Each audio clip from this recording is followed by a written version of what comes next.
Anthropologists have known for a very long time that it could not have been likely that human mothers could have successfully reared their children to independence on their own.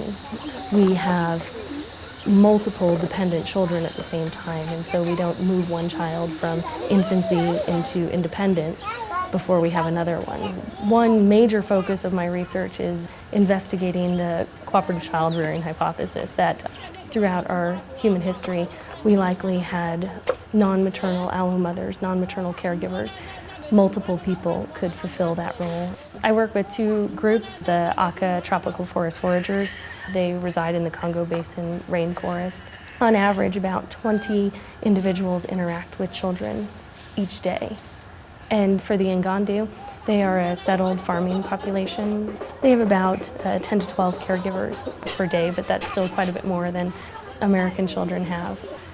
If we use the Aka as an example, children are held throughout the day. They sleep with their parents. They breastfeed on demand. They are in almost constant physical contact with their caregivers. And that has an impact on children's social and psychological development. Here in the United States, we don't hold our children anywhere near that. We often have them sleep by themselves. Breastfeeding, although it's on the increase, is nowhere near 3+ years. And so we see a tremendous difference in the cultural components of child rearing throughout the world, and yet our understanding of seemingly universal models of child development are based on Western child rearing practices. Although the United States is culturally diverse, we certainly see that more and more women are in the workforce nowadays, and that families are grappling with how to rear children in this new environment. I think it's definitely influencing in some respects, the anxiety that many American mothers are feeling today in terms of feeling the weight of all of that caregiving responsibility on their shoulders, and somehow that sharing that responsibility is not being a good mother.